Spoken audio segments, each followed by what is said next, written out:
I ran up a check, I might do it again.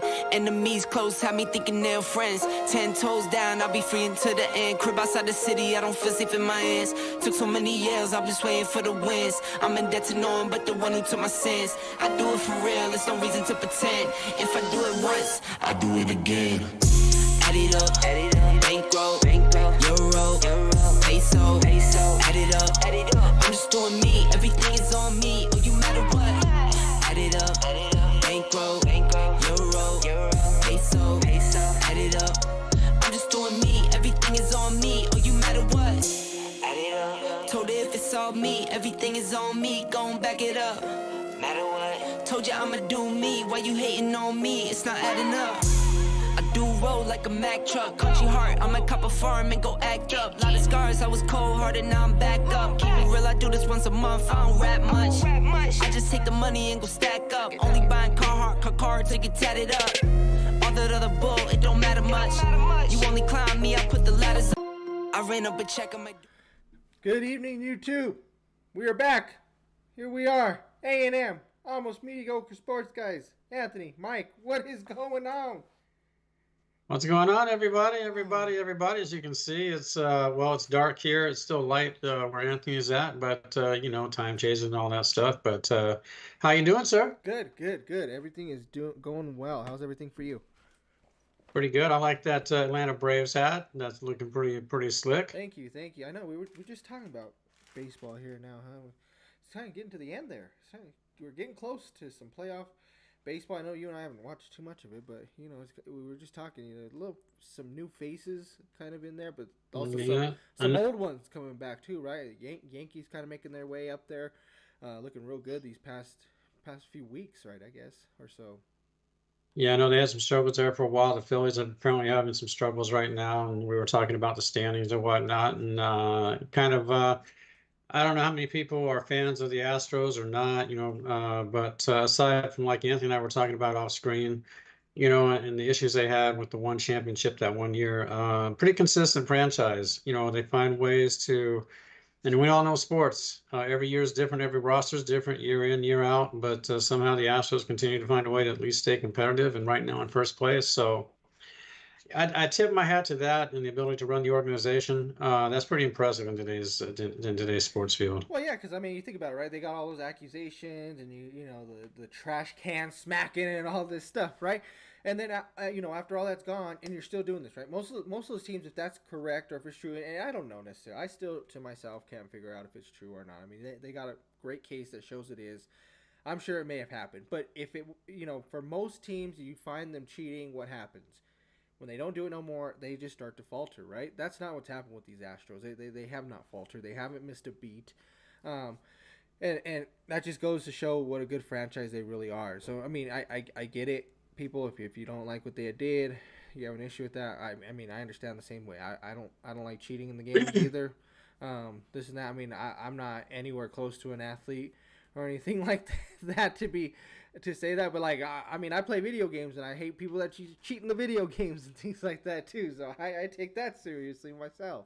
But that's also the thing with the Astros, bud, is that year in and out, with all these titles they've won almost consistently, they never have this like blow away record. They're never like 40, 50 games above 500. They're just squeaking above 500. That entire division usually struggles to stay above 500. It's when the Astros get to the playoffs that the talent really kicks in and the management kicks in, and how they go about doing business. But they just find a way to stay above 500, stay around first, second place, whatever they're doing, and just get to the playoffs, and then they start taking care of business. So that's pretty impressive. I guess I'm not a fan much of any one team anymore specifically, but I can appreciate what the Astros do, particularly in baseball, like we were talking about. It's tough enough when you got teams like the Yankees and the Phillies who are playing pretty well, and obviously the Dodgers are consistently there. So, but somehow the Astros, they find their way in, and usually they're the team you don't want to face, regardless of how good you are. The Diamondbacks kind of making a little push there too. They've been looking pretty good past few weeks. There's like I said, a lot of new faces too. The Orioles have been playing really, really good ball these past couple of years, and it'd be nice to see them try to make a push for a championship too. Obviously, like I said, I brought up the Yankees. Yankees are coming back. They look really good too. But is this the same normal Yankees that we're gonna see? the Yankees and the Cowboys are starting to become these same teams to me, right?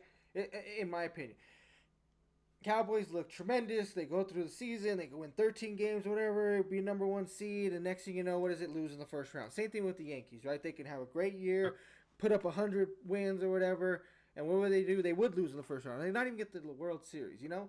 And it's starting to really tick me off with all this stuff because I'm tired of listening to Cowboys fans talk about, you know, how many championships, yada yada, this and that. That was how long ago? Same thing with these Yankees fans. The 27. Yeah, well, how long ago were these 27s? Okay, let's stop with that already. All right, the Yankees, yes, have always been good. Don't get me wrong. Same thing with the Cowboys, have always been good. But just because they win a lot of games regular season doesn't make them a great franchise without the championship. Now, yes, the Yankees are considered a great franchise. 27 rings, yes, of course, I'll put them up there, right?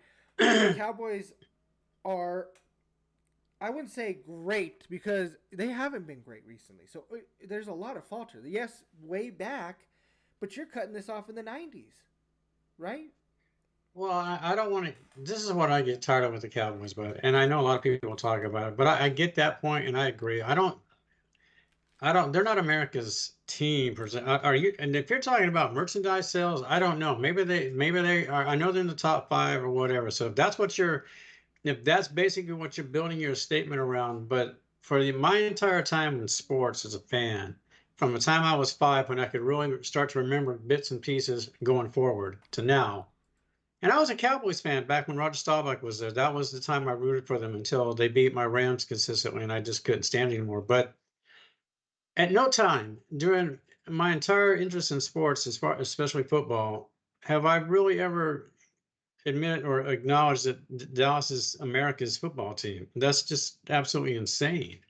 I mean, I think they're Texas's team maybe, but they're not America's team. I don't know where this even comes from, you know. Well, And I now mean, when we're well, talking, yeah, Texas team, but then you also got to think about if you're thinking about Texas teams, San Antonio. I mean, is San Antonio a better franchise than the Cowboys? you don't know what the Spurs. Well, yeah, well.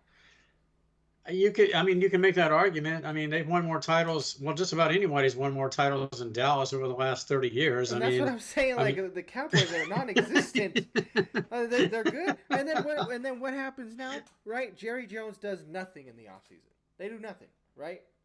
It's ridiculous. It's absolutely ridiculous. no, they signed the one. What was it? The one offensive lineman. I can't even think of his name. To me, it was a mediocre signing. He's a pretty good ball player. And then obviously, you know, you didn't have anything available to you in the draft. Not really. I mean, nothing that was going to be impactful. Here's my other thing. Why you don't want to do anything in the offseason with any players? So then why don't you want to pay CD? What's the problem here? What I mean, CD Lamb is projected to be the top wide receiver, fantasy wise, Yeah. in the league, possibly all this stuff, right? Why would you not pay the guy then? Well, you got Dak sitting there too. Exactly. I mean, you've got your basically two of the pillars of your football team right now that you know, I'm not the biggest Dak fan, but he's, as far as the Cowboys go, he's essential to whatever success you're going to have. Yeah. Because whatever your backup isn't going to get the job done. So you're riding with that. And I'm sorry, you know, bringing Ezekiel back, that's not helping you. That's not helping you. He's not a game changer. He's not going to do anything. His tires are just about worn down, and it's not going to matter. It's an irrelevant signing. But you sit there, and this is why I told you the other day, this is a dude, I can't even now begin to look back even at what they did when they won Super Bowls 27, 28, and 30. I'm looking at Jerry Jones, and I know he was obviously 30 years younger than with a better business mind. But dude, I mean, what have you done? I mean, you've run this organization into the ground. Yeah, and you've got sons that are going to eventually take it over, and apparently they apparently seem to believe in your philosophy of not really looking to prioritize any type of signing. You know, so what are you going to do what if these guys, if you don't sign them, they both bail next year? Then you've got CD gone, you got Dak gone. Then what do you got? You have nothing. And I think personally, even with them, like I text with you, even with them, because of the teams that are involved in the NFC and stuff like that, I still think Dallas's window is closed. You know, they'll still be a playoff team, but Super Bowl, I think that's absolutely out the door. Yeah, I mean, I don't know. I sit here and I have, for the past maybe couple of years, I would like to say, well, I wouldn't like to say, but I have said that I have actually probably backed up the Cowboys a little more. I am a Dak fan. I love Dak Prescott. Yeah, you I have, think he's you have. great. He's a great person on and off the Oh, field. he's a terrific person. I think he's just not in the right spot right now. I don't think McCarthy is his best option to succeed. He needs to I either go agree. somewhere else or McCarthy needs to be gone. The other thing is, like I Mhm. talked to you about, the only way the Cowboys are going to start winning again, they start becoming a better franchise and get another Super Bowl, Jerry Jones needs to be gone. Okay? Yep. Jerry is not the same guy that he was when he first started. And I told you this. He kind of he kind of worked his way in, did what he was supposed to, went after some of these players, and that's when he had, Smith, Aikman, Irving. He had a good connection. The defense was stellar.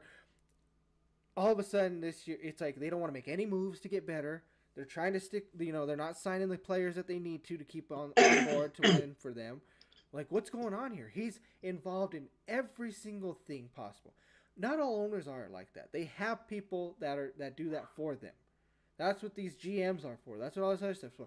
To be involved in that, and then you report back to me and let me know if there's anything necessary that I need to do at that point. Jerry is involved in every single thing. I'm surprised he's not on the sidelines calling the plays for the, what's going on. Oh, I have too. You know what I mean? I'm Jerry's surprised he's not. got a headset on and just sitting here calling them in. Run Well, it with but Zeke. Just run it with Zeke. Run it with Zeke. well, and Jerry's not a football genius. Never has been. I know he played obviously in Arkansas, with Jimmy in that time. And Arkansas. that's where this all. That's Arkansas. where it That's where we're gonna began. go with this. Arkansas. That's where it began. Was when when him and Jimmy had that falling out. That's and you got to put aside the whole thing when they brought in Barry Switzer. That was an absolute joke. The talent won that Super Bowl. Barry Switzer had nothing to do with that. That was insane. So the talent won that Super Bowl. When they let Jimmy Johnson get away, that's where the downfall started. Wow. And since then, it's just been this turnstile of head coaches that aren't right for the system. And I agree with you, but McCarthy, he really does need to go, or Dak needs to just get away, get a fresh team, fresh approach, and just go with it. That's exactly what needs to happen. As a matter of fact, I think both should happen. Dak should, even if McCarthy leaves, Dak should just bail out, go sign with another team that's on the cusp, and see what happens. McCarthy just, whatever. What's he done since Green Bay? Nothing. He's done nothing. True. I agree with you. I totally agree. I also didn't know how much you hated Barry Switzer up until we talked about this right now. Okay, so I'm right there with Troy Aikman. I would have bailed out of Oklahoma too, and I never even went there or saw anything about this, but I know the stories, and I just never liked Barry. And that whole college rah-rah thing he brought to the Cowboys was just absolutely asinine. Well, fair enough. Oh man, my legs are killing me. I feel like I've been doing just so much recently on top of like work and all this and that. Playing softball. We were just talking about the softballs and things like that. Just the other weekend too. Last weekend we had an adult field day, and I think we told you about this before. But man, these aren't fun anymore. We're supposed to be doing these for fun, but this is not fun anymore. So My so body that just begs. hurts from all this playing and all this stuff that I'm So doing. so that begs the question. That's what I was going to ask you. So is this basically like you would do when those last days of school when you're a kid, and they have field day, and that's all you guys do is get out and you do all these different events? Is that what this basically is? it. So yeah, we just all get together. There's a park over here off of on 29th and Kipling area that we go, and we get it. We show up, and everybody tries to bring their at least something to eat, drink, whatever they want, and everybody that's there will just write their names in a hat, or names on down, and we'll have one for guys, one for girls, and then depending on what we're playing, we try to make the game the teams even. So we'll do volleyball. So we did volleyball, Wow. with the amount of players that we had, we were able to do teams of 4. And there was 6 teams altogether. So we try to just do guy girl, just to make it as even as possible. And then we have the basically they bought a bunch of these beads and stuff. Basically it looked like the Mardi Gras beads or whatever, and each one that you win, like each contest you win or whatever, like you get your beads. So you get they hand you the beads and you put them on, and whoever has the most beads from winning each So no is- trophies, no cash no, payout. so that's what it is. It's so actually there is a trophy that is involved, and whoever wins it, they get to take it for the year and then come back next year. That's cool. and That's bring cool. it. Yeah, no, it's cool. We play like I said, volleyball. We do kickball. Hmm. We do three-legged race. Dodgeball? No Dodgeball? No dodgeball. We do like it's called Flip Cup. There's this kind of cool water game where you have to sit in like we sit on the bench, but you're all like in front of facing forward, and there's four people sitting down, and then one person with the bucket. Well, what they have to do is all blindfolded get the cup, dump the water, get the water in, and you have to pass the water back, and you get timed, and it's a time thing. So you have to try to get as much water passed all the way back to the bucket, all the way at the end, and whoever at the end of the time, when it's over, whoever has the most water in their bucket at the end, that's the team that wins, without dropping it. So that's actually cool because it's so hot. Like this year, that was the other thing. It was so hot. It was so hot out there that sometimes playing those games, we're just like, I don't just dump the water on me now. I'm sorry. Just lose. I'll lose. Just keep dumping it.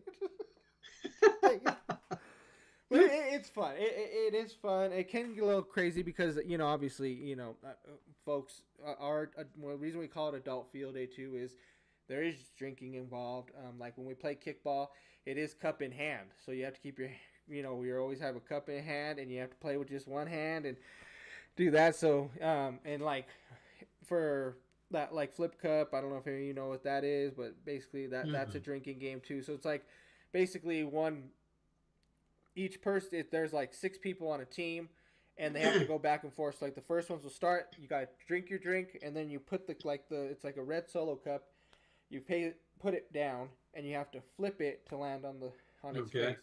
Once that lands, the next person goes, they drink, and it's just so on and so forth until you get to the end, and whoever finishes it off, boom, then that team wins. So just a fun little game. So the volleyball was this like just single game elimination? Or was this like best 2 out of 3? How was this one? Single game elimination, which was absolutely to 21. fine. Yeah, we did it. You know what? Here's my thing. Okay, I'm like, okay, we went to 21, but I was like, we really should have did 15 because we were dying, and it's on grass too. On top of this, I mean, it is so hot with this grass because the grass there wasn't like freshly cut. It was still a little bit long, and I got you. was just beating. And so like we were playing when the first team we played, we beat them like 21-3. So we just killed them. Like, we ended it quick. Like we got that one over. I mean, it was like 17-0 at one point, I think. Wow. So we took them out, and then the next game we played, we were really it would have been the championship basically. At that point. Wait a minute. You said next day. Was this a 2-day thing? No. It was all same day. It was the next game. Okay. The next game we played. Okay. Actually, we only had teams of 4. I'm sorry. It was only 4 teams. It wasn't 6 teams. It was 4 teams because after that one, then the other 2 teams played, and then we made the loser of that team. Then we had to play. Yeah. Then we played that for the championship. So that championship when we went up again, like we were up a lot. Well, like I think we went up like 15-6 or something, and I was like, well, let's just finish it.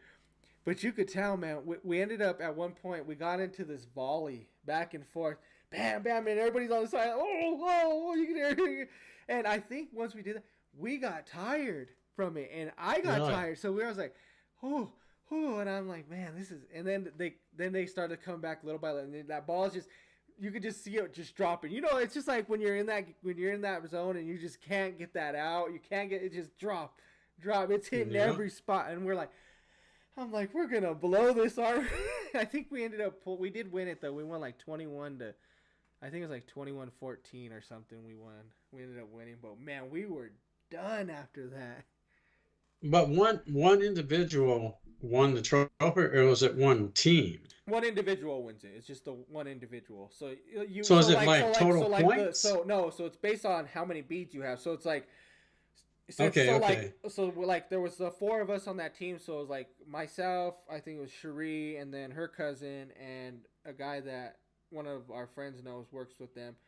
We were on a team, so us four got the bead. We each got one bead. Okay. So then we get that. So then the way that works is like, because we don't play a lot of team ones, um, we try to make it even where it's like some where you can get on your own. So the big team ones are volleyball and kickball. Those are like the big team Okay. ones that we do.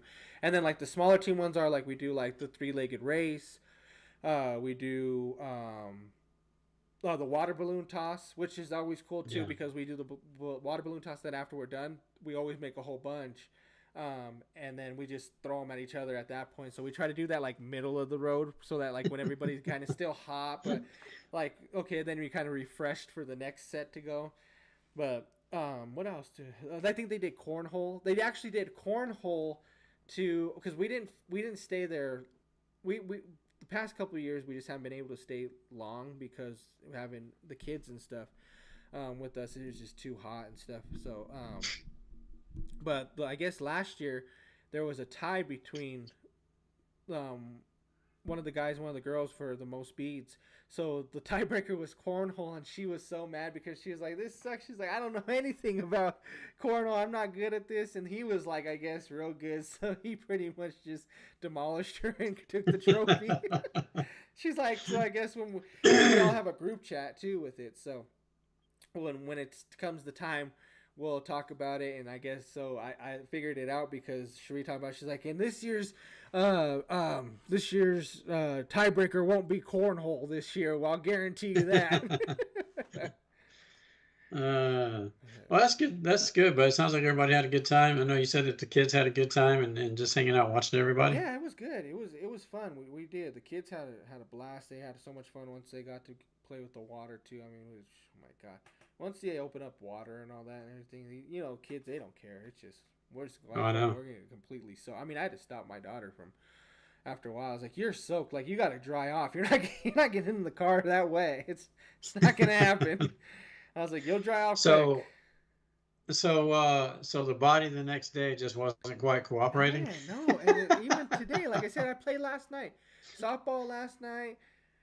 It was a later game. I didn't get much sleep, but still, man, my legs, they're just killing me. And it was hurting me before the game. I was trying to stretch them out. It still didn't do anything for me. And man, I still hurt now. I'm still hurting. I'm like, oh man, I can't move. I couldn't move this morning. It took me forever to get out of bed. Yeah, but I'll tell you what, like we talked about the just a couple weeks back or whatever. I mean, it's bad enough when the body doesn't work with you when you're actually exerting yourself, I know. right? I know. But when you wake up the next day and things hurt that you don't even know that stuff could hurt in those places, that's when this is like what comes with age, and it's crazy, you know. That's the beauty of like volleyball and things like that because you don't have to do everything. You hope anyway. If you do, there's a problem. Whoa. Let me explain something to you because you say that, but but no. So here's my thing. So no, you say that like you don't have to do a lot. I was doing a lot. I carried that first game. I had a lot of points scored in that. I mean, Okay. I'm talking about. And So this your is, teammates weren't helping let me out. explain. This is probably why I'm hurting. Right? I ain't got up like that in a while, and I'm getting up at the Yeah. net, and I'm spiking. I'm getting up, and so I'm knocking the ball in. And everybody's like, man, and I was surprised myself too. I was like, where's this coming from? I'm getting up. Like, I went up with one of the younger ones, and I still got the ball and got him down there. Like, no, I landed on that side. I was like, oh, I did. I was like, I thought it was out on me. I was like, bring it over. Okay, so real quick though, so you're talking about getting up over the net. Was there a net judge in case you were over the net, Oh, which no. obviously I'm is a never bunch. over the net. Never. I'm never. It's never. Perfect. It was perfect. It's money. I mean, I could be at You the know what I always Olympics liked right about- now. I could be at the Olympics. You know right what I now always for liked us. about volleyball? I got an occasional spike in, but not very often. But I could actually do pretty good on serves and hitting the spot where somebody's not at sometimes, or they try to deal with the serve and they just couldn't do it. That's where my strong point was when it came to that. or being in the middle, just getting the ball up for for somebody to attack. But I get a couple of spikes, but never was really good. And then sometimes I got caught for the net violation, which was BS. I protested it, but what do you do when you're 15 years old? This was in high school and things like that. But because we didn't have to always do a whole lot. I mean, like you're talking about though, but you're the one that was out. That's what I'm saying. Like, how much were your teammates actually helping you here? Well, that's what I'm saying. So the first one, yes, the first game, I carried a lot. I'm not gonna lie, and I don't care what they say. I carried that first one. Okay. Now I carried it where we were getting our points, this and that. But I will say, my friend Sheree, her cousin was a really good server though, so he was hitting the serves perfect for us. On him too, so he helped a lot with the carry, especially on the second game. He was the one that really pulled us through with the serves on that one to help us on the second one. But it's just me. It was me. A lot of it was me. I'm just gonna say that it was a lot of it was. So by the second game, you're taxed, and they're coming back, and now you're gassed. I felt like Jokic. I felt like Jokic. That's what I felt like. Jokic right now. That's how I felt. I felt like Joker. Tired of carrying all these people. I'm getting tired. Throwing up all these assists. I'm done. Throwing up all these assists. I'm done. I'm done. I'm tired of being these. Here, can you explain to me how the U.S. almost lost to him in Serbia? Who on that team is another All-Star in Serbia? And do not it's just like playing for the Nuggets. Somebody tells me Bogdanovic, he's not a superstar. I want another superstar. I want give me a KD and a Steph too. And they almost lost to him. How does that happen? But see, that's another reason that Jokic did so well, because that whole team it was really just a transition from the Nuggets to another Nuggets. I mean, he just had to do everything, so he was used to it, and he got out. They got out. Guess what? Jamal Murray wasn't nowhere to be found either in Paris. What happened to that guy too? Oh man, bud, did you see his numbers? He was awful. He was averaging like 6 points a game. Awful. And that's who's supposed to lead us? That's who's supposed to lead us next year with Jokic? Give me a break. With that contract? Give me a break. It's not going to happen. It's not going to happen. But I'm looking at that. Well, look at who else he had on the team. They had Brooks on the team, on the Canadian team, and that right there is a kill shot. But I'll get big ups to Shea. Shea went out there and did his thing. Shea, that guy's a baller, man. He's a baller. Yeah. That guy. I love Shea. He's a great ball player. He's a quiet guy. Him, Jokic, Wembanyama, these guys were trying to help their teams out. Obviously, Wembanyama, big reason why France was in the championship. Obviously, U.S. pulled it off. But Mike, is it just me, or did you get this feeling like people from the United States were actually becoming Serbians? I mean, it's like a fan base? Yeah, for Jokic. I think a lot of people are wanting Jokic. Oh yeah, no, I totally see that. But to your point, but also like we've talked about repeatedly, and I think you were the first to bring this up even a couple of years ago, where the transition in the NBA is headed. And you see in that article we talked about, just the other day or Thursday, where this is where you're at with the United States in basketball. It's fading. It's fading. You're not going to be this team, and we see it right now with what they have with LeBron and these other guys. Yeah. You should have dominated. You should have dominated. But LeBron, Steph, and KD are not going to be here in 4 more years. They're not going to be here. Also have to we have to give props to these other teams, because that's what they're now developing. They're becoming these competitive countries. They don't just roll over to the United States anymore because it's the United States. It doesn't work that way. And like we've talked about, what are some of the best basketball players in the NBA right now? Where do they come from? They come from the European leagues. You're absolutely. It's no longer homebred. It's not homegrown. It's about what's being imported. 4 of the 5 first teams European? Wasn't Tatum the only? So. Wasn't Tatum the only one that wasn't? I think so. Because isn't it like Giannis, Jokic, Luka, and I don't know who else. There's somebody else, but then Tatum, right? But then, then Tatum's not playing. That's what I was trying. Yeah, that's what I was going to say. Because you brought this up. Here's my thing. Okay, let me. I'm trying to really think about it, because I love Steve Kerr. I've been a Steve Kerr fan. I always really liked Steve Kerr. So I'm trying to figure out his mindset for this. Is it because he knows Tatum's young and he's going to be back that he says, okay, maybe he doesn't need to be here, and it's like, this is the last one. This is basically the last run for KD, Steph, and LeBron. I let him run with it. I don't know. but But you still, can't do that because what?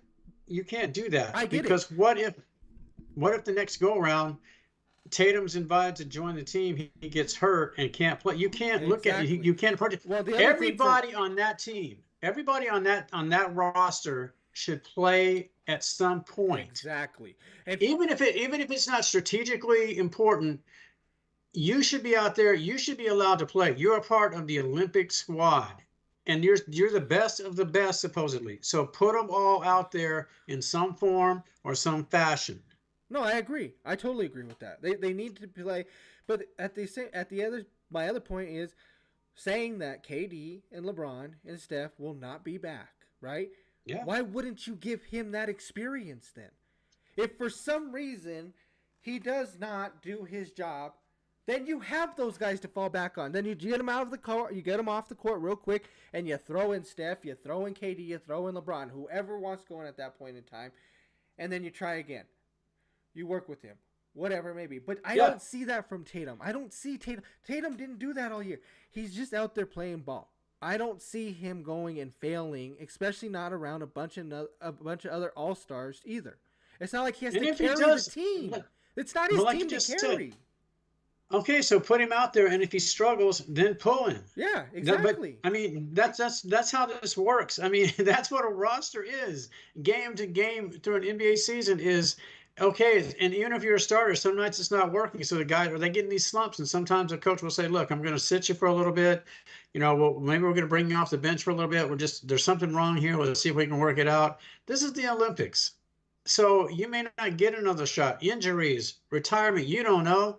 I mean, all these things. So that's why I say every single person on those rosters, I don't care what country it is, you put them there for a reason, and they're supposed to be able to contribute. So why don't you let them go out there and contribute? When you told me that Tatum didn't play 1 minute, I was like stunned. I knew that from my understanding was he wasn't playing, but when you told me he hadn't played 1 minute, I'm like, what the f? That's absolutely insane. And now I see the criticism that Kerr's been receiving because of this. He's got old retired basketball veterans calling him out for this, saying he's biased and he's just biased against the Celtics, which I don't that whatever. You know, whatever you want to do with that, do with it. You don't know what he's thinking. But his whatever his thought process is about not letting Tatum play 1 minute is insane. Yeah, I agree. I don't know what it is. I don't know if he's gonna speak on it after now that it's all over and done with. I don't know if maybe that's something that'll be a topic of his. I haven't paid enough attention anyways to it myself to know what the issue is, what's going on.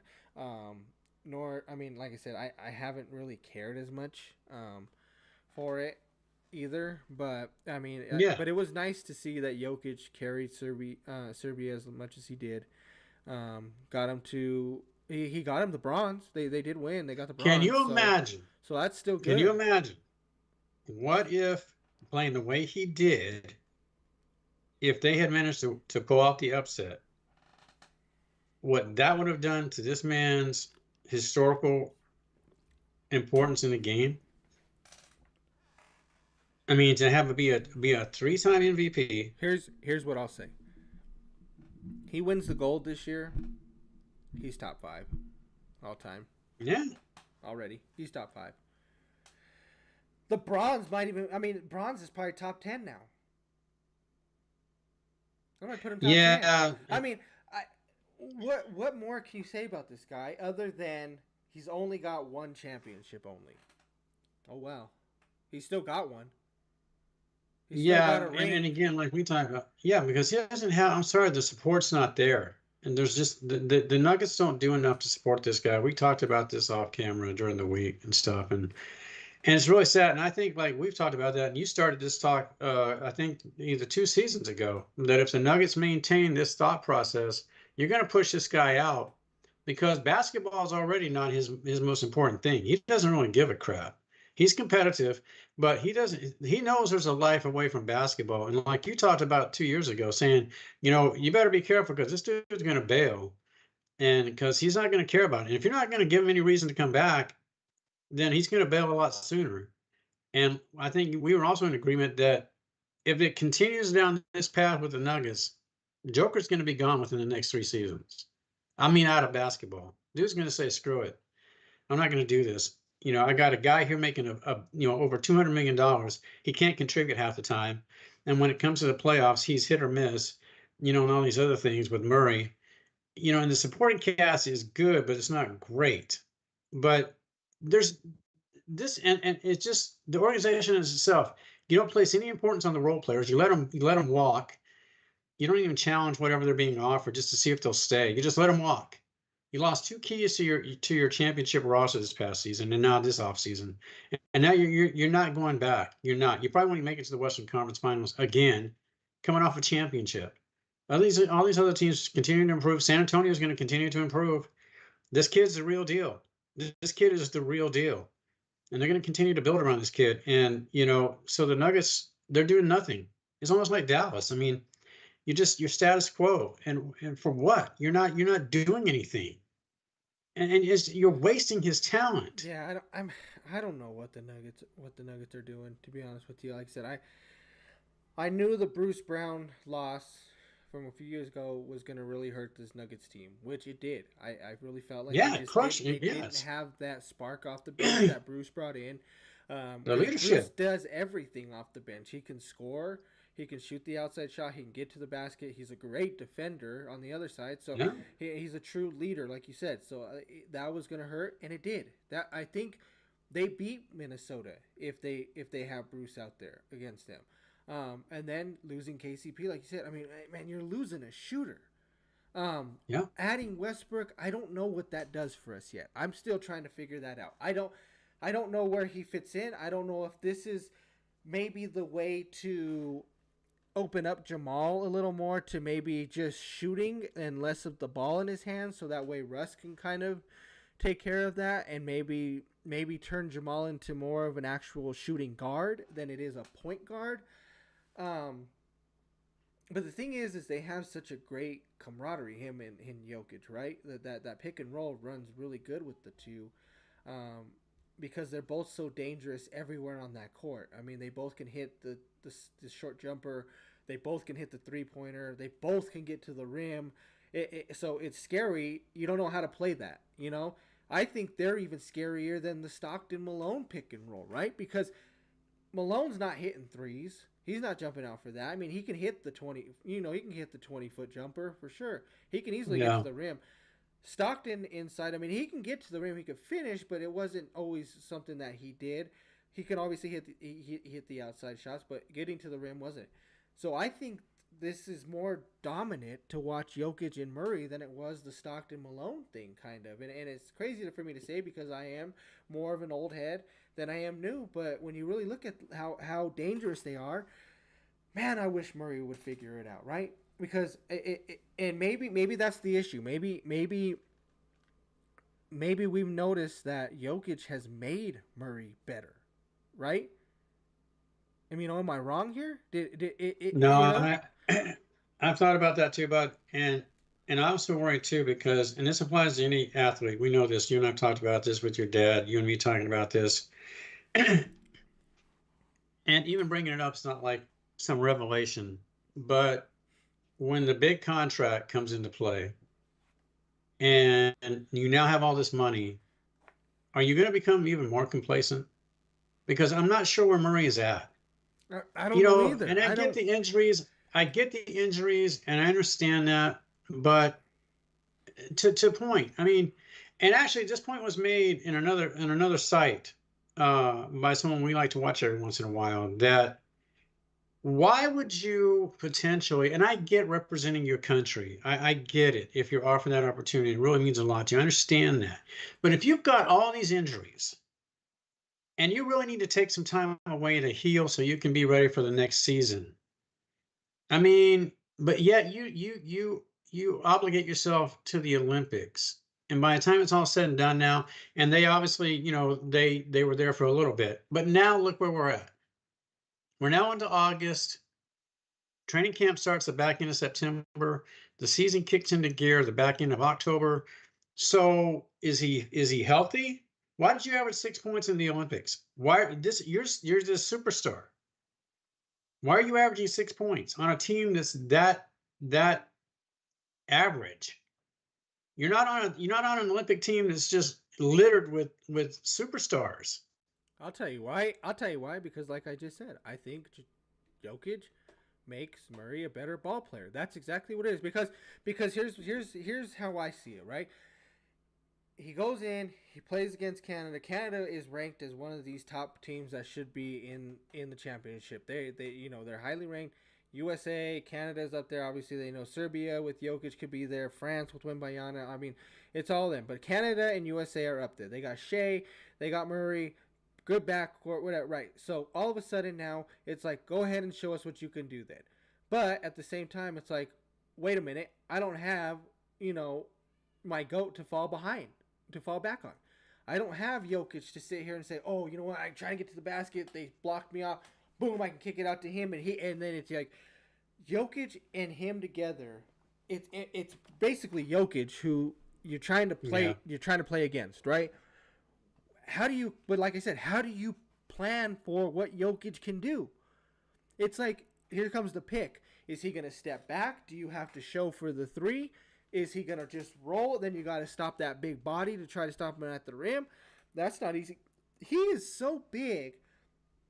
But yet, when you watch his movement and the way that he gets to the rim, it's finesse. Like, it's just, like, he is so soft with the touch. It's like the guy's, like, out of control, but he's actually in control when he gets the ball out of his hand. It's insane. And then it's like anything else he does, he can shoot it. He can score at will. Plus, he can dribble and move. Or, at the same time, you're thinking, oh, I got to play defense. He just throws it, and it's like an assist out of nowhere to Aaron Gordon underneath the basket, who got away from the other defenders, right? And it's like, what the heck? How does he have that mentality? He's so good. His IQ is so high. He can do everything. He can dribble. He can pass. He can rebound. He can shoot. He can score. He can do everything. Let's see, here we are again, but with the losses that the Nuggets organization didn't feel they need to prioritize Murray with his struggles. By rights, and you actually brought this up when the series was going on, like 3 games in. You were the first person I heard mention this, and I heard other ones after the fact, after the series with the Lakers was over. You were the first one that, in talking to you, you said, realistically here, if you look at the scores and how the games are playing out, the Nuggets shouldn't be winning any of these games. No. They're being outplayed, and they're down in every game. They should have been losing. They should not have advanced past the Lakers realistically. So this is where, and so from Jokic's standpoint, his viewpoint, and no, we can't speak for the guy. We're not inside his head. But at what point does he say, I don't want to do this anymore? Because why am I committing to this? You guys aren't committing to building around me. And now this kid, he's really what I'm able to help make him be. He's a good ball player, but let's get real here. Look at what happens if he doesn't have me to feed off of. Yeah. He's massively struggling. He struggled mightily in the Olympics. I mean, 6 points? Yeah. That's not. And they're touting you as this next great, positional player coming off your finals, championship. Going forward, you're going to be this great all-star year in and year out. You're going to do all these great things, and it doesn't play out. And you can use the injuries if people want to, and I understand that they play a part. But come on, people. And that's the other thing. I don't get why you drop that kind of money on him. No other team in the league would give him that contract. Yes. They wouldn't. Yes, they would. I don't think so, bud. Look at all these players. Unless you're a desperate team. Look at these teams. Look at a lot of these players getting paid nowadays, though. Look at them. Look at these contracts. Some of these guys are getting paid for what? For some. Yeah, I mean, mediocre talent getting big time bucks. Exactly. Yeah, maybe they would. What was that? What was that word, Mike? Did you say mediocre? Yeah, mediocre. That's the name of us. They're just like us. Why are we not making that money? What's going on here? What's going on here? I mean, really, because look at this. Skip Bayless gets fired, and we're still on. Skip! What does that say? Skip, hey, See, now I don't hey. know what happened with Skip. No, I don't. I don't know if he just. I don't know No, if I know what if he happened ran with himself out of the building, Skip. or if everything just caught up with him finally. I Let's think be everything honest. caught up with Let's him. be honest. Losing Shannon Sharp really just. That was the kill That shot. was it. Losing That Shannon. was the kill shot. The obviously the tweet with all that led up to that with the DeMar Hamlin thing, him and Shannon Sharp falling out, that I think really diminished him. That kind of put him over the edge. But everybody knows Skip's been that guy, right? He just says what's out there, right? He whatever he's thinking, whatever's going on at that point, he just says it. He's got into it with Jalen Rose. He's got into it with Chris Carter. Chris Carter talks about the time that he told him he was just gonna punch him right in the face. He's gotten into it with Tio, with Ocho Cinco. He's gotten all these people, right? He just goes in after everybody. Doesn't care, but at the same time, it's like, okay, I get you don't care. Some of these guys do. Some of these guys take this very, very seriously. The fact that you never played at the same level that they have, they take that personally when you come at them and take shots at them. Now, Skip, I feel the same way. If I've never played there, we're here having fun. We just sit here and say what we think, but at the same time, I'm not going to sit here and say I know exactly what it's like to be out there. I don't know anything what it's like to be on a basketball court, at a professional level, a football field, a hockey rink, a baseball field, none of that. I've never been even close, remotely close. I didn't even play college ball or anything like that. So I don't even know what it's like to play the game, to be around or anything like that. So I get when they say that they don't like the way he is. I think these last few things were just like the cherry on top. Losing Shannon, the tweets about DeMar, that was just kind of it. When Sharp left, they tried to give him one more opportunity, say, see what you can do to fix this. But when you got guys like Paul Pierce, Keyshawn Johnson, Richard Sherman trying to save your career and save your show, I'm sorry, but you're going to have some issues with that. Well, and I think Skip was always, I think in his mind, eyes especially, but I think he always viewed himself as more important than he actually was. I mean, he started out as a beat writer for the Cowboys. He worked his way up, wrote some books, obviously, I mean, I'll allow for the fact that he established himself, but come on, Skip. I mean, you're not Bob Costas or anything like that. You're just a guy with a mediocre platform that you, in your own mind's eye, were more important than you ever actually were. And I think once you got, this revolving door of co-hosts coming in, and then obviously it culminates with Shannon sitting there, and this, we know what happened with all that, on air, where Skip absolutely embarrassed himself. And now look where Shannon's at. Shannon's gone on to great things, continues to grow. He's got multiple platforms that he's involved in, and he's constantly on air in some form or fashion. And the guy is just skyrocketing now with everything he's doing on a business level. And Skip's just, and that was the sad part. But when they brought in the Paul Pierce and they brought in the Keyshawn, here's Skip trying to adapt to their personalities and act as they would act. And Skip, come on, dude. What are you, like 70? I'm expecting you now to come out with like you're dressing different, you're acting different, you're trying to speak slightly differently. That's not how you go about this. You're supposed to remain true to who you are, not just try to be this some person that you're not. Then you aren't doing that. And ultimately it all catches up with you. And I think ultimately that's where he's at. Plus, I think the game had passed him by. I thought that a long time ago. He's so pro Cowboy that, and I know he bleeds the silver and blue and always has, and that's great. That's great. Bleed it, but don't put it on the air every day. You've got to be a little bit less biased about things. But it was always, even to the point that he's burning jerseys when the Cowboys lose a playoff game. I'm never rooting for a game. Then next week or next year, he's right back there, bleeding the blue and silver, and we're going to do this, we're going to do that, and just looking ridiculous in how he was going about this. And I don't wish the man any ill, but from a sports talk show platform, he was way past his prime. He needed to go, so to speak. Yeah, I agree. Well, we'll see. We'll keep an eye on that. See if Skip ends up anywhere else, or maybe he might just stick with his own. I know he still has his podcast, things like that, but keep around, see what he does. I mean, I wish him the best. Hopefully he can figure it out for him, and hope everything goes well. But we're gonna take a quick break, guys, and we'll be right back. All right.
So, Mike, I don't know if you heard about this, but the NFL came out with their top 100 players like they do every year, and a little mind-boggling here because it seems like Tyreek Hill made the number one spot, and good old Patrick Mahomes is actually only ranked fourth on this. What what do you think about this? You think Tyreek Hill's number one? Well, I don't believe him to be a number one. Now some people would say, well, if he's not, it's in part because maybe Tua's not he's not the top two or three quarterback, so that's holding him back a little bit. Well, now Um, I do want to make one thing clear about this though. So when they vote,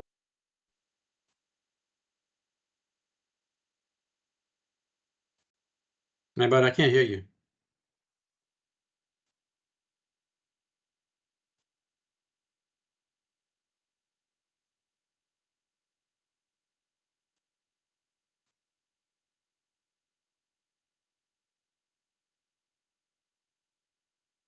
Sorry, folks.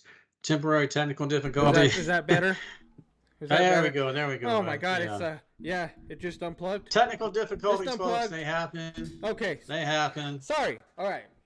I mean, my relatives have cut me off in person, so it happens. It's one of those things. I'm getting sick and tired of technology. You know what I mean? You have to have all this extra stuff, and then things are plugged into here and plugged Real into there. quick, And isn't technology supposed to make everything easier? absolutely not. Absolutely not. Because I'll tell you what, like I said, I got everything plugged in here, and I'm gonna be dead honest with everybody. I'm terrible with these wires. I know these people; they have all these, things. Not they true, put folks. together, Not true. This man is a awful computer with genius. this. No, I'm awful with these wires. And No, stuff. he's not. They're No, all he's over the not. place. But back to where I was getting with this. Sorry about that, guys. Here's what I was saying. I don't know if you know this, but might make you think differently as to why Tyreek's number one. But when they did the voting for this, it was done in November. So season wasn't over. They do this, like I said, in November of last year, which is when Tyreek was kind of peaking and he was on pace to be 2,000. That's kind of at the same time when they were doing all this voting. Obviously, Mahomes and the KC had a rough start to the season last year, and then picked it up towards the end of it. But even with that being said, I'll let you have your say on it again here, Mike. But I do not think Tyreek Hill is the number one player in the NFL right now. No, I at no point in his career, even when he became fully established, would I have considered him the best player in the entire league. He's a great ball player. He, I'd go so far as to say he can be a game changer as to how you either prepare for the game or maybe even in in-game situations where the game is progressing and how he's performing. You have to address the issue with him being out there. But he's also not much of a cold weather threat.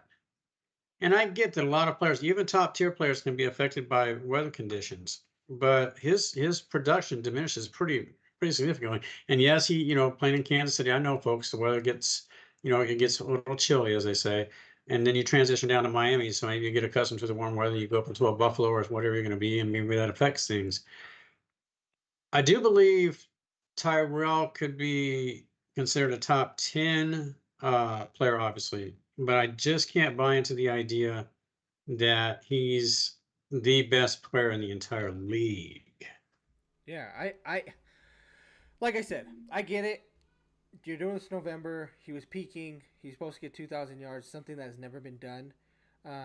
Now, had he got 2,000 yards, it's really hard to sit there and say that he wasn't the best, right? If you've done something that's never been done, eclipsed, anything like that, you should be considered the best player in the NFL to go ahead and do that. But did not Patrick Mahomes go on to win a Super Bowl without him? That's very true. That is So, very true. Which is where's the flip which to is that? sitting here with me, and it's like, okay, that's fine. If you're doing this at this point in time, I get it. You want to put it, but why is Mahomes not two? How is Lamar Jackson, who has never seen an AFC Championship game, or Well, I just see the Super AFC Championship, but a Super Bowl. or Super Bowl, I mean, and Yeah. one AFC Championship game? How does that make him a better player than Patrick Mahomes all these years of what he's done? He hasn't missed an Okay. AFC. He hasn't missed an AFC Championship game. Is this so? Enlighten me here, but is this top 100? Is this solely from These are players, players. coaches? These are players. Are the fans involved in this at No, all? no. These are players. These are based on the. So these are players believe, that believe this. Yeah, I believe top one. I believe these were voted by the players. So the players fully believe that he is the best player in the NFL. Yes. And that Lamar Jackson is a better quarterback than Patrick Mahomes. I mean, now, and here's my thing. I know that, Christian is ranked third. And we both know what he can do. We all know what he can do. He's very versatile. He always has been, even with Carolina, very versatile. And without him, San Francisco wouldn't be in a Super Bowl. But folks, like Anthony's talking about, we're putting aside the consecutive streaks that Kansas City has put together as far as division titles are concerned, AFC championships are concerned, Super Bowls won, even if you lost one, they've been to them. So how are you putting Patrick Mahomes behind anybody, really?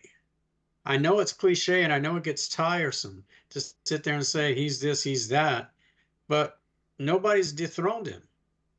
Who's dethroned him? Tom Brady, the greatest quarterback ever? You're going to hold that against Patrick? A lot of people have lost to Tom Brady.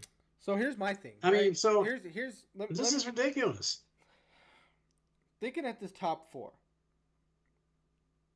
who out of those top four, Hill, Jackson, McCaffrey, and Mahomes, who is the most important to their team? It's Mahomes. It's Patrick Mahomes. He's the most important. Now everybody's going to say, Mahomes is a lot the of most people important. say Because, Christian. No, so take Mahomes away from Kansas City and you tell me what team you have. You don't have anything. You have nothing. You have nothing. Zero. Zilch. You go from a Super Bowl team to, at best, a 4-win football team. And I know Andy Reid is there, but I'm telling you, that's what happens. You go to a 4-win football team, and you're picking high in the draft. This is exactly what happens. Then you look at the next one. For me, it's McCaffrey, right? Because you said it already yourself. Without him, the San Francisco 49ers do not make it to the Super Bowl. Okay? Yep. He's important. He's a huge important part because, and it's not just sitting here saying that he just runs the ball like crazy, because he doesn't. He does everything. He blocks, he catches, he's returns, he's a great runner. He can play quarterback if you absolutely need him to. I will say he does need to figure out the injury thing or whatever. He does. That's on the Niners too. So you got to use him correctly. But he's next on the list. After that, I still think it's Lamar. Then after that, Hill is not Hill would be 4, because and the reason I say 4 is because they still have Jalen Waddle, and who else knows Jalen Waddle? Well, these two has played with Waddle, so they know each other. So who's to say that they don't have a connection too? So I'm sorry, but Lamar would be next for that but I know that Harbaugh is such a good coach that if he had to use somebody else, he could figure it out because he's such a smart coach. But at the same time, if you're thinking about this year, they have who else? They added Derrick Henry, right? So for some reason Lamar can't play, you run Derrick Henry like crazy, right? And you just need somebody that can maybe throw 17 passes, connect on 11 or 12 of them and throw for 180 yards and maybe a touchdown or something, just to move the ball, get a 3rd and 4 or something, right? Let Derrick be that train until Lamar comes back if he's hurt or whatever it may be. That's why I don't think Lamar's as important, because they added Henry. Henry can take off that load of him too. So that's why. McCaffrey, Ayuk's almost is on his way out, I guess, apparently. I don't know. Debo isn't the same player he once was. They don't utilize Kittle as well as I feel like they should be utilizing him. So McCaffrey is that next best option. Obviously, Purdy, and everybody knows quarterback is important, things like that. But when you have a guy like McCaffrey, he does make it a whole lot easier, especially on a guy like Brock Purdy, where people are still giving him a lot of grief. And I don't understand that. And then I get it. He was out there, in training camp or whatever, throwing 7 picks or whatever in 2 days or whatever. Who cares? So what? It's just like he said, and you know what? Whether you believe it or not, I believe it. I understood. I know he went out there and said, sometimes you just go out there and you just play. You just go out there and say, "Can I make this throw?" You force the throw to see if you're able to, what it's like. You try everything, and you learn from it. I agree with that because you know what? That guy is smart. Hey, I think Purdy does not get enough credit for what he does. The guy barely makes any money either doing what he's doing right now. He doesn't have a contract yet. So and he's still doing this at a high level. The guy's already been in the Super Bowl. So you know what I mean? So this is okay. And so as soon as we get those, I got to talk about this real quick when we get into it. As soon as we're done with this, we got to talk real quick about the amount of money being given to quarterbacks with lack of proof. Well, we can get into this now because that's what I'm saying. Because this transitions right into what we've seen, in Green Bay with Love. And I'm sorry, and maybe he does become this next super Green Bay wonder kid. But you're telling me that his one season of performing, and you're going to drop this contract on this dude, and he could absolutely bottom out this year. I don't know. And how do you justify this? Because you're afraid of losing him? Or he's going to hold out? Well, then let him hold out. I don't care. I'm not. And Caleb Williams is the same thing. I'm not the happiest about that Jordan Love thing either. I mean, whoop-de-doo, you guys beat Dallas. Okay, so what? So that gets him a contract because you beat the Cowboys? Everybody's beating the damn Cowboys. We just talked about it earlier. Cowboys. Why is Purdy sitting there with a $900,000 contract? Exactly. This guy's out here and having Love to is do sitting there with commercials. $200 million. He's got commercials he's trying to do just to keep the money coming in if he can, because he sits there making $2.3 million only a year while you're sitting here watching Jordan Love make $215 million, and you've been in the Super Bowl already? You've been one of the best, and you were the last pick in the draft. You're Mr. Irrelevant.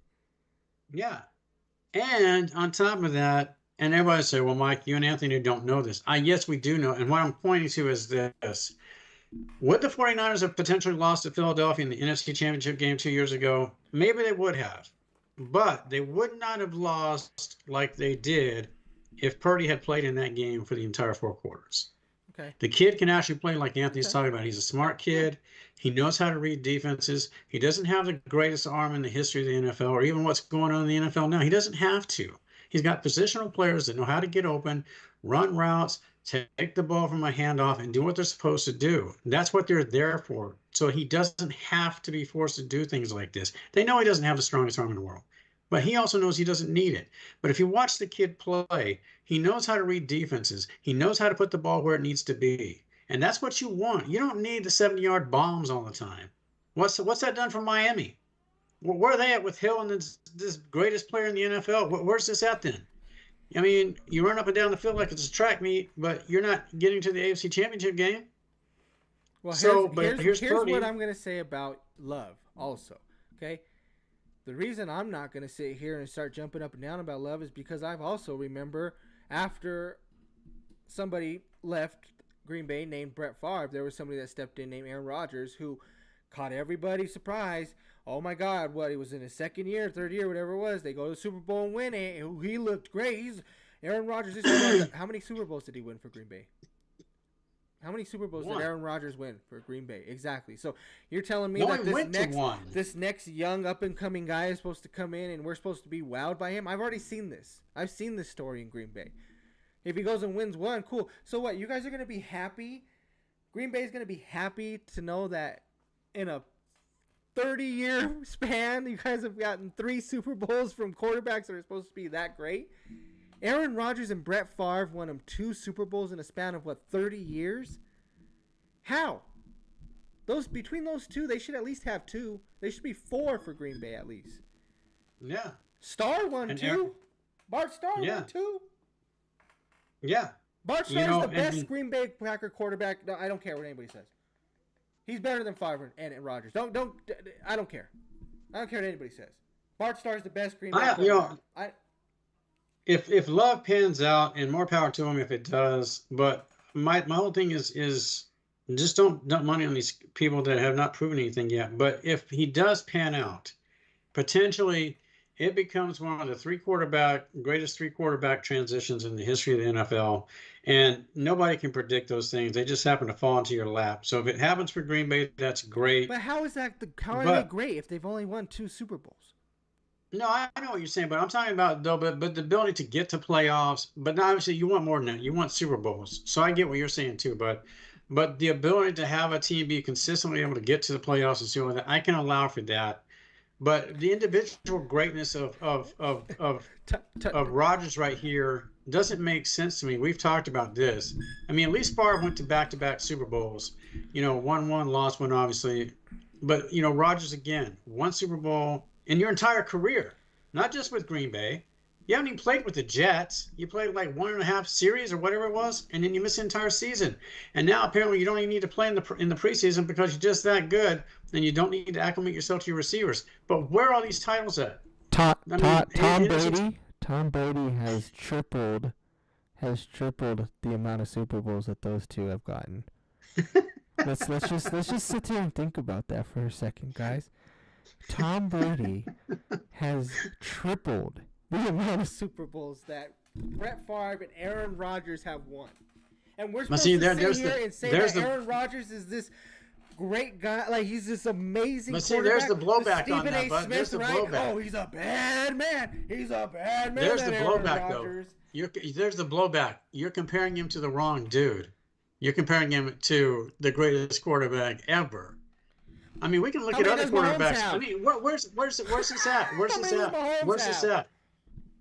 Look at all the quarterbacks that have gone to the Super Bowl and won it, Montana doubled and him. it's not Brady. Montana doubled him. No, I'm talking about during Rodgers' career.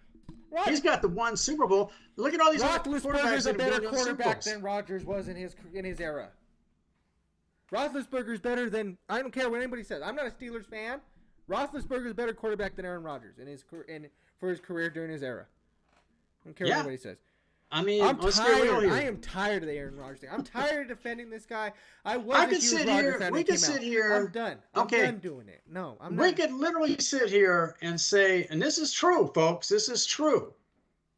Russell Wilson, of all people, we could literally sit here and say Russell Wilson is a much better quarterback than Aaron Rodgers because, first of all, folks, guess who Russell Wilson went through in the NFC Championship game to get to a Super Bowl? They beat Green Bay and Aaron Rodgers. Who went to back-to-back Super Bowls? Russell Wilson. When did Aaron Rodgers do this? Never. So technically, and you'll say, "Oh no, you guys are a bunch of idiots. You don't understand what you're talking about." Well, the team sucked. And Aaron didn't do his. He did his part. No, he didn't. No, he didn't. He's not this greatest quarterback of all time. And that crap where, he was available to come go here or go there, and he's going to change the franchise. We talked about this. Even when they talked about him going to Denver, you and I talked about this. He wasn't going to go to Denver, and all of a sudden they were going to be the Super Bowl team.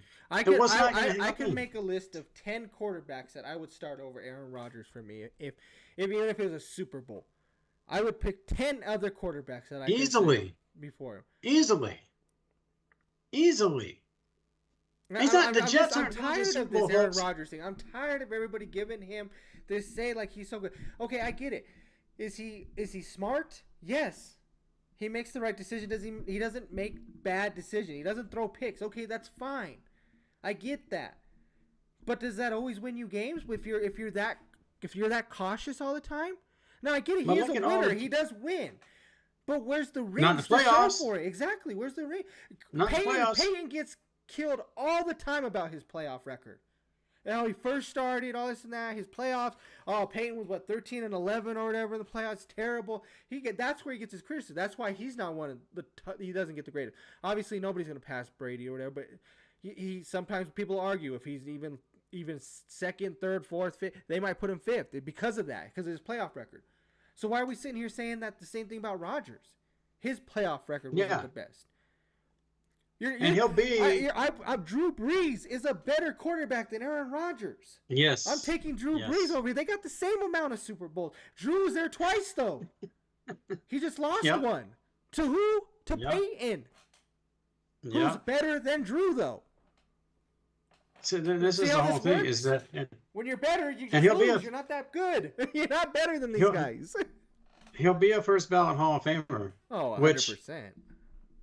I don't. I guess ultimately I don't. I guess I wouldn't sit here and I mean, if you went to and, Favre, and if protest it, Favre gets it, why he but should? yeah, but I have no problem with that, I guess. But ultimately, if you really looked at everything overall, I don't know that Rogers would technically be, if people could be unbiased about it, I don't know that he would be a first ballot Hall of Famer. I think the playoff career speaks against that. The numbers, career-wise, will say yeah, but again, one Super Bowl, and you're not going to, the Jets aren't going to the Super Bowl this year, folks, even if they stay healthy. I hate to break that to you as a New York fan, but they're not going to the Super Bowl. It won't happen. They're not good enough. There's too many other teams around in the AFC No, that will yeah, narrow the top. Super Bowl. No, It's a I mean, that's a I pipe could dream. see playoffs. Obviously, Yeah, I see well, playoffs. obviously, New England's gonna struggle. Buffalo's interesting, right? We don't know for sure what's going to happen, but you got Josh Allen, so there's always a good chance there. Miami, it's all about what Tua does this year. Tua's got to play well. He's got to step up. He's got to do well. They got to get a running game established, like they do. But they got to win when they got to beat good teams, though. And I'm not waving the pom poms for Purdy here, but I mean, we'll tell you folks that Anthony and I, and even Anthony's dad, but we're big fans of this kid, right? And I'm going to use Tua as an example. Again, we go back to this. Why is a kid sitting here with San Francisco? He's been to the Super Bowl, lost, been to the NFC Championship game, didn't get to play because he got hurt, but he had the opportunity to get there. He got him to the NFC Championship game. And yet, this kid making $900,000, put aside the endorsements, but yet Tua made the playoffs, yes, but there's no AFC Championship game for this kid yet. I put yet, but that's not what this is based on. He's got a new contract. Love's got a new contract, and yeah, Love made it to the NFC Championship game, or no, the divisionals. I get all that, but Purdy's already done all this, and now consecutively. So why is he still waiting for his payday? This is insanity. He's the best quarterback for San Francisco right now. Let him run with it and acknowledge the kid and pay him. Pay this kid. He's the one who's earned the payday. The other people, this should never have happened. Where's Lamar Jackson's Super Bowl appearance? Where is this at? Now he's making all this money now. Because he wasn't gonna... And I hate to say it even too, though. Even Josh Allen. I love Josh Allen, but where's Josh Allen's Super Bowl appearance? He's not there either, but Purdy has been. So where does Purdy come for this? He better. I mean, when that thing comes, and I'll tell you what, he gets them to, because you said we talked about this. The NFC's not the strongest, right? I mean, there's a select few teams. Other than San Francisco, I mean, you got the Niners. If Green Bay does, I know you're not big on Green Bay, but we'll see. If there is the Lions, so if it does become and they get there again, right? If San Francisco goes again and he wins, you're telling Brock Purdy when they make this list again, he better be top 5. Here's the thing, he better be top 5. He wins the Super Bowl, and Lamar doesn't. He takes it, and even if think about it this way too, right? San Francisco and Kansas City, they meet again. Huge, because it's a turning into a rivalry now. It's on top of that, now Kansas City's going for the three-peat. Yeah. Now Purdy's wants revenge though, which Purdy does very well with revenge games, as we've seen against Philadelphia, right? He does great. He wins that. He stops the three-peat. He takes down Mahomes. What more do you want from this guy? Not only was it because Garoppolo was supposed to be the answer first, right? Then we get Trey Lance, who, where the hell is Lance? Is he even playing in Dallas? Is he third? Is he second? Is he on the roster? What is he doing? He didn't pan out, right? And then you got this guy who's mystery relevant, meaning the last pick of the draft. It's almost like you looked at it and just said, they threw a dart and landed on a name, Brock Purdy, and said, okay, let's go ahead and just, here's the name, call him out. And he has done everything you guys have asked for him. So when that time comes for him to get paid, it better happen. You and I talk about this, and we don't like big contracts because we think they're detrimental to the sport and they're detrimental to whatever league that it affects. But here's the deal. If this kid, if Brock Purdy, folks, if he goes to 3 consecutive NFC Championship games, let's start there. Mm-hmm. Obviously, lost the first one, he got hurt, so technically that really doesn't count. But he got them. He helped get them to the NFC Championship game. So last year they get to the Super Bowl, like Bud's talking about. And here's my thing: even if they, let's say, they get to the Super Bowl and they do lose again, but they lose to Kansas City, you're talking about one of the greatest quarterbacks potentially the game's ever seen. Okay, let's look at that too. Even if he loses to Mahomes back to back, folks, Brock Purdy would have helped take the Niners to 2 Super Bowls in a row, 3 consecutive NFC Championship games. So here's my thing: if that happens, and if he wins, even more importantly, Brock, step back, tell the Niners, you better pay me. You better open the vaults to Fort Knox, because this is what it's going to take. Absolutely, I'm with you. I want to be one of the top 3 paid quarterbacks in the entire league. I'm with you. I'm with you. No ifs, ands, or buts. And if you don't pay me, I will sit my ass out, and you can do whatever you want, or you can trade me, or I can just sit here and let my contract expire, and then I'll take my talent someplace else. But if you want me, you're gonna pay me, because that's what I've earned. I'm with you. I'm with you. And like you Sit said, here you're $900,000. absolutely right. We have talked about contracts and how much we haven't liked them, this and that, but I only like them. I only don't like them if they're not doing what they're supposed to be doing. And this guy, like I said, he has done everything you have asked for, being mystery relevant, stepping in, stepping up to the plate when he was asked to take over the team, and he's done everything you got asked for, other than win a Super Bowl. But Yep. when you go against somebody like Patrick Mahomes, it's pretty hard, right? Go ask the Utah Jazz how hard it was to go through Jordan. You know what I mean? Go ask half of these other quarterbacks how it was against, Kurt Warner. Go ask him how it was And going believe it or against Tom not, Brady. Some of these other quarterbacks going against Tom Brady. real It quick, just but doesn't let's get happen. real here. Brock Purdy didn't lose the Super Bowl last year. Coaching did.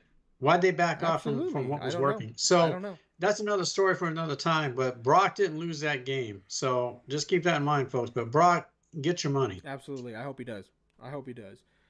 All right, guys. Well, we're gonna move on to. I hope you guys liked it. I remember, if you guys remember this, we're gonna do it again.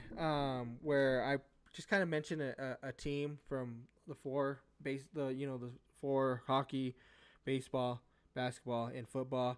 Just throw out a team name, and Mike and I will kind of pick players to the first 2 that kind of just come to mind from these teams, and we had fun with it last time, so we're gonna try to do this again and see what we come up with.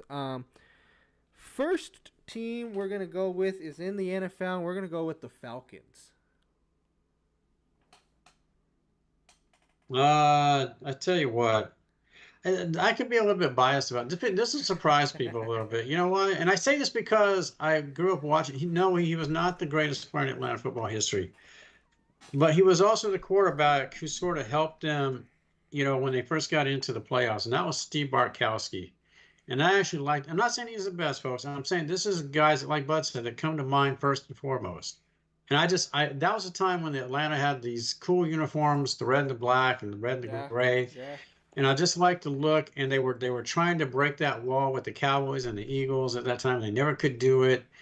But Steve Bartkowski was a really good football player, and I really liked him a lot. I mean, he was just kind of like a so-so quarterback, but he just resonated with me. And that's the first guy that comes to mind for me.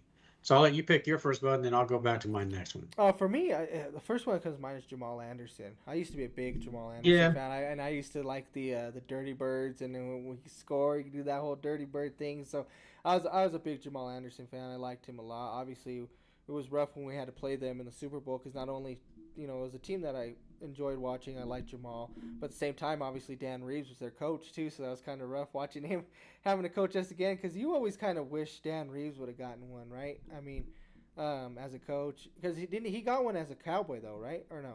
Did he ever get one? Oh yeah, I mean, as a player, as a coach. But as a head coach, he never got one though. So it would have been nice for him. Obviously, the years he took the Broncos and stuff. You wish he would have at least gotten one of those, but it was still cool. But yeah, Jamal Anderson is definitely one of the first ones that come to mind.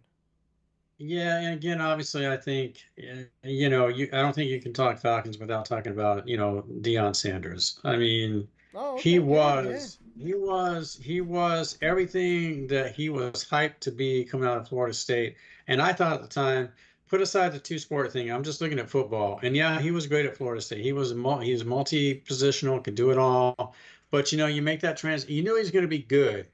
But from the get-go, out of the gates, whether it was preseason or obviously when the season started, and they put him back there to return punts and all those things, or a kickoff or whatever it may be, he produced, and I mean he did it really well, you know.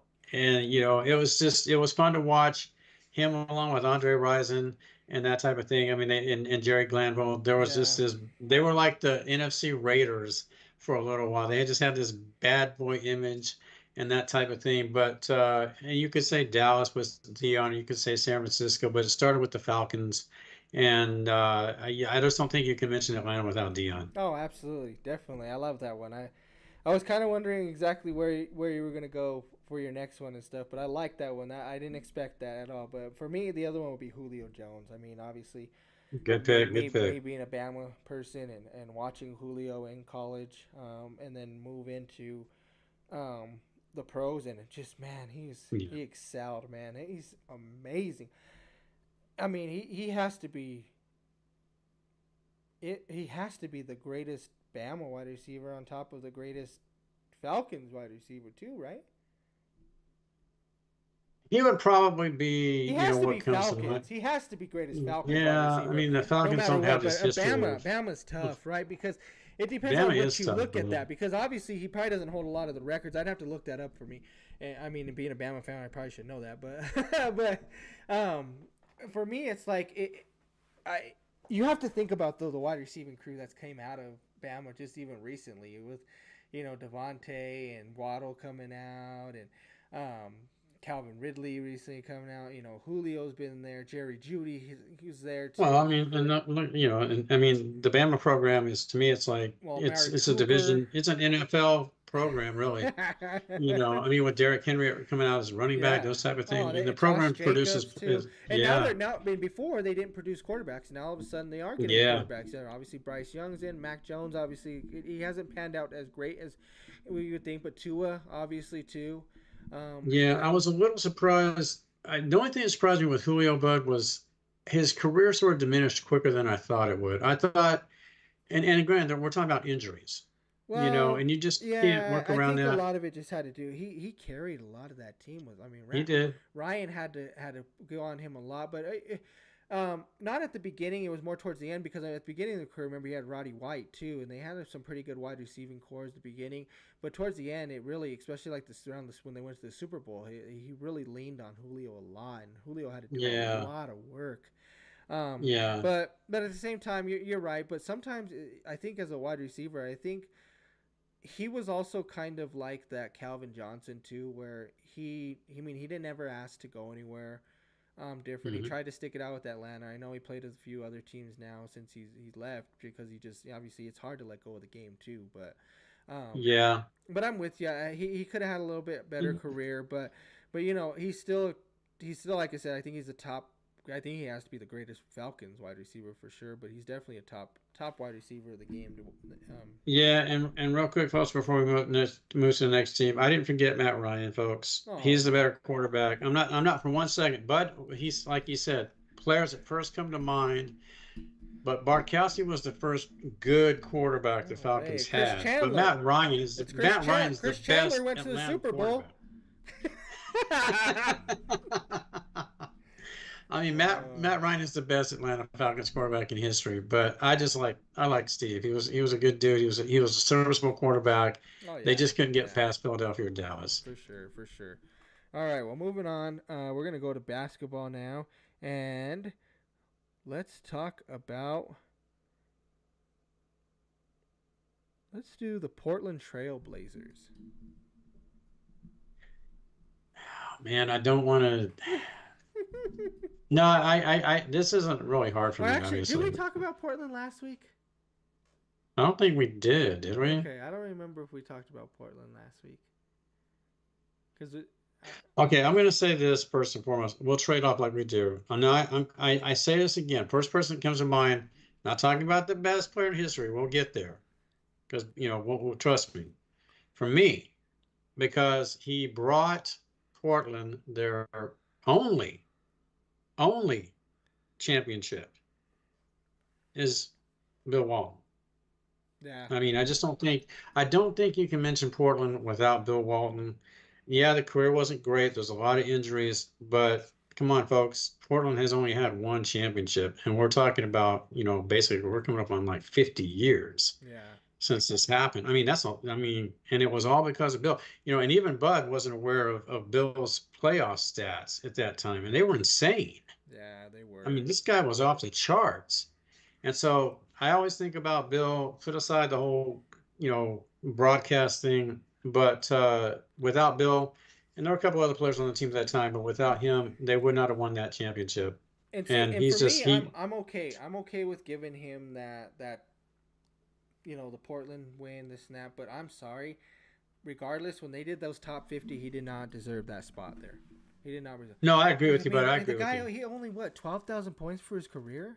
Was that what it was, or Yeah. 6,000 points for his career? I mean, he didn't have Yeah, anything. the numbers are The not numbers are not deserving great, but of at the same that. time, it's like, so isn't that part of what you criteria these guys on and what they do and how they play? Like, you're telling me if a mediocre guy, when we use our word mediocre again, if came into the NBA and just put up 6,000 points for his career and a couple of but was like this great role player or something like that, do you just give him Hall of Fame status? Like, Well, they also want to say, that old thing they do, well, if he had stayed healthy, and that doesn't apply. The if Grant reality Hill is the stays person healthy, what didn't does stay Grant Hill healthy. does?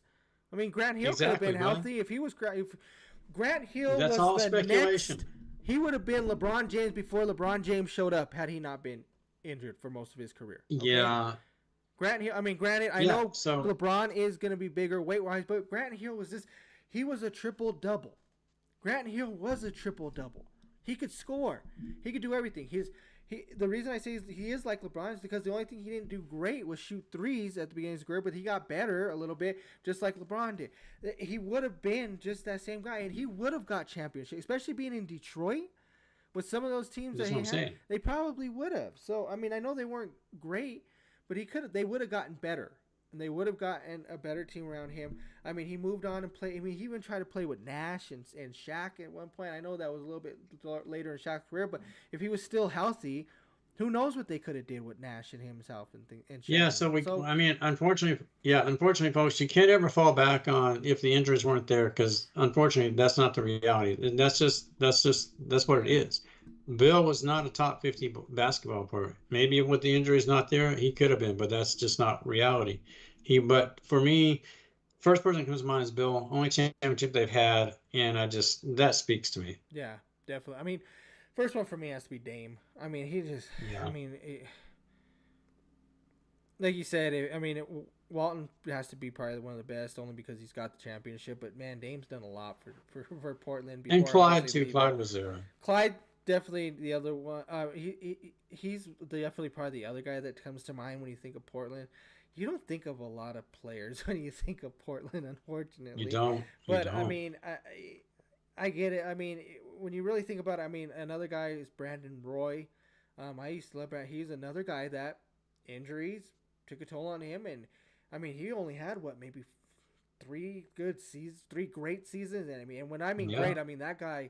He looked like he was the next one coming in. I mean, he's a good ball player. Great. Injury, same thing. So we don't know what he would have been. Maybe he was the next best one, next great, best shooting guard. Because if you think about it, shooting guard where he was at in that position, I mean, there's not a lot of great shooting guards that you could just name. Then you think of. I mean, you got Jordan, Kobe, D Wade, and after that, it's like, where do we go from there, right? So he could have been one of those guys also. We don't know. But those are kind of some of the guys. LaMarcus Aldridge obviously was there too. What a bust that Greg Oden was to go there too. That's another injury guy. Maybe Portland just likes injury players.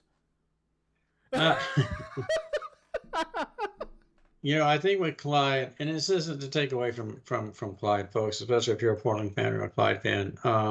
He did come to mind to me, but like Anthony mentioned, I think the first other person that comes to mind for me is Lillard, because Clyde had an assembly of talent around him during their two back-to-back finals appearances, that were pretty solid, even some players coming off the bench. And so Clyde did benefit from that, and then transitioning to the Rockets and what they did with Hakeem and everything. But Lillard, a lot of what this guy accomplished, and I'll tell you what, this guy is an assassin from outside. If you need a last second shot, this guy's history speaks to itself. This dude is a gunslinger. Now, at least he was in his prime. Milwaukee's a different deal. We're on the back end of everything with him now. But as far as Portland goes, the other guy that comes to mind is Lillard. Consistently good, obviously an all-star. Just, I think, an all-around good ball player. And in the history of the Portland franchise, he's got to be up there. Top 3, definitely top 4. But for me, Walton, Lillard are the 2. Definitely. No, I'm with you. I mean, they have to be. Yeah, for sure. I'm Oh, they don't have to be. I mean, they don't have to, but I mean, if you want them to. All right, well, moving on, we are going to go into hockey now. One of Mike's favorite ones. Yeah. Bud might have to help me here, or folks, we'll see. Let's do the Philadelphia Flyers. Oh, man. Who was their goalie that I'm thinking of? Is that who I'm thinking of? Was Hextall their goalie? Yeah, I believe so. John Hextall, I believe, is Hextall is the first guy that comes to mind. I know that even when the team struggled in their history, another guy that comes to mind too, and this will surprise people. And I say this only because Hextall is there. He was a good. This guy was an absolutely terrific goalie. And he also saw that I think he transitioned that for you before we say that too. Yeah, make sure, bud, because I think he transitioned to New Jersey, if I'm not mistaken. But make sure, cover me here. Let's see. At least that's who I think I'm thinking about. The other guy I know is for sure.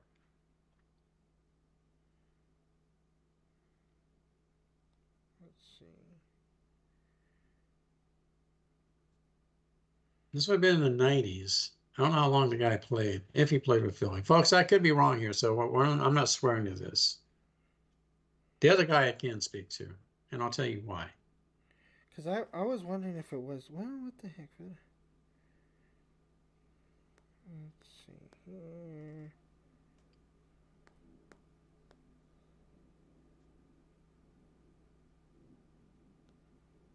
It was Hextall. Yep. Okay. Yeah, I mean, and this is a solid goalie. I don't know if he's in the Hall of Fame. I didn't follow his career close enough, folks, to find out if he ever made it to the Hall of Fame. But I do know during his playing days he was considered probably a top 5 goalie in the league, and I think he transitioned to New Jersey on the back end of his career. But you might be able to either validate or correct me on it. Yeah, let me see. I think that's what it is. I'm verifying here. Philadelphia Flyers. Because who else did they have? Ron Hextall for sure, but I wanted to say there was another one. Maybe I was wrong though. Well, the guy I'm going to mention. Oh no, so he did play for them, but I knew it wasn't like I knew he played for them. It's not somebody that pops into mind, but John Van Viesbroek was the other goalie. But yeah, Hextall for sure. He had a 240-172 win-loss record, 489 games played. That's really good. 89% save percentage. That's really nice. Only did he transition to Jersey? I believe so. Let's see. What did he? Actually, no. Because I thought he won a cup with Jersey. He was in Quebec and the Islanders only for one year each, but Philadelphia for 11 years. Okay. So yeah. Did he win a cup with Philly? I don't think so. Okay. Because I didn't recall that. No, he didn't. Okay. Is he in the Hall? No. Okay, he's not. He is not. I wasn't sure about that. Yeah, no, he's not in there. The other guy I'll mention, and this guy actually, and I say this, Bud, because you weren't you didn't see this. Your dad probably can recall him too. They had a kid they drafted named Eric Oh, Lindros. I love Eric Lynn. That's who I was gonna say too. This dude came into the league as like the next Gretzky. I Mm-hmm. mean, he was going to demolish all the records and he was going to change the game. He wore number 88. And I remember this, folks, because it just, for hockey, this was big. This kid was the next Gretzky. They were touting him as to being possibly greater than Gretzky, which I never saw. And this kid, for the most part, in my opinion, absolute flame out. I mean, injuries were there, but from expectations, this kid Mm-hmm. was a bust. I mean, a massive bust. Yeah, I mean, he had a few. I He mean, had big some years time. where he He had a couple. he had a few. He had a few But for there. what they But were it, saying was oh going to yeah, happen, no, not anything. it was awful. Yeah, but he was though. He was supposed to be that guy. I guess it kind of put it like maybe like a Christian Leitner, I guess, type of a player. Yeah, that's a good comparison. To go into That's a there. good That's kind of what it is. Where Leitner had some shines, right? He had some games where he showed off. Same thing He with Lindros. did. But the other guy for me was like John LeClaire was the other guy that was out there with him too, and that Good guy was pick. pretty Good good. pick. He actually was better than Lindros, which Oh kind of tells yeah. you that too. Where Lindros is supposed to be that guy, and for Leclerc to be better, that kind of tells a lot. But I wonder sometimes, real quick, but I wonder if for some guys, or yeah, for the most part, we'll say guys, because women are still trying to establish themselves as they go forward. But I wonder, I mean, some kids make it, but I wonder sometimes too, when you start getting those kind of comparisons and expectations, if you just don't cave to it, you know, because that's a yeah, lot. To say you're going to be better than Jordan or you're going to be better than Gretzky, man, that's a lot I to put know. on. And hockey players come into the league when they're 17, 18 years old. Yeah, You can't even go to a bar and you're projected to be the next great thing. That's got to be a lot absolutely, of freaking pressure. That's crazy. definitely. All right, well, the last one we will do here tonight, baseball wise, they're going to do the Mariners. Oh, well, that's easy for me. I start with one of the greatest baseball players ever. Correct me here, bud. Did they not become the first baseball team to have dad and son play I think together? they were. They might have been. Yeah, Well, because Griffey came in on the yeah, I back end of believe his dad, right? so. His dad only played for like 1 or 2 seasons Yeah, I think with they him, or played one. one or two, if anything. No more than two. It couldn't have been no more than two. Yeah, but I think it was the It first might time have that been. happened It in might have been. baseball. Yeah, I think it was. But you can't. I mean, there's another guy, and you'll know. Obviously, it'll make sense. And I know Bud probably knows where I'm going to go with that one. But you say Mariners, you say Griffey. All day. Done, over. That's it. I love Ken Griff. The best player the Mariners, and they've had some good ones, but in their franchise history, nobody better before Griffey, and I'm sorry, nobody better since Griffey on that franchise. Nobody. Griffey is he's a big time. That's big Absolutely. time. Oh yeah, yeah. I mean that's big time. Yeah, no, no, And I no. like Seattle, but Well, they're not very good. that's tough to say too because considering Alex Rodriguez was there, right? That's really that's crazy to say. But as good as he is, he became this journeyman baseball player. He goes from Seattle to the Rangers to the Yankees, and I'm just like, dude, come on. I I mean, know, and I wish he would because he was stick so it out. great in Seattle. Man, they were so. It's amazing how they didn't win more. Like I mean, I could rattle off because I used to be a huge Mariners fan because I'm a huge Griffey fan. So I watch this guy all day long because, man, were they fun to watch. So Griffey's obviously out there, but like I said, you got A-Rod, Olerud was there, Edgar Martinez. You're talking about obviously Randy Johnson too, they were so much fun to watch. But I love but those one of the Mariner other teams. guys that I really enjoyed watching, who was a little bit newer though, was Felix Hernandez. Man, that No, guy that's a could good one, bud. That's a pitch. good one. He was an Yeah. amazing pitcher, and I'll even say right now, and I still am a Seattle fan. I definitely still like Seattle. I will keep an eye on them. And another guy is Julio Rodriguez now playing for them. Yeah, That that's a kid, good that one. kid is really Yeah. good. I mean, in all aspects, the kid can hit. He's a great average hitter. He can hit home runs. He's a great defender too. But man, I love the Seattle Mariners, and I love their colors. Man, we talk about Yeah, that's I one do thing you too. I guys love don't the know about logo. Mike and I. When we come across colors and logos and stuff that we enjoy, we kind of tend to stick to those teams a little more just because we like that color Yeah. scheme and logos and stuff. But yeah, I agree Yeah, with you. Anthony are Griffey has big to on that be up stuff. there, but the other one would be Felix Hernandez for me. But I love A Rod. I loved him when he was there with Ken and stuff too, though. You know what? See, this is the thing with A-Rod, but when he was with Seattle, he was. I say this because he was pure, and I don't. I'm not. I'm putting aside the steroid thing. He Yeah. was young. He was motivated. Everything about him. He was the good guy image. He was everything that was right about sports. He was the kind of guy you thought you would want to be like, and then obviously the other stuff comes to light. Yeah. But we're looking at that time. For me, the other guy will always be, and those are great ones too that Anthony mentioned, and I'm right there with him.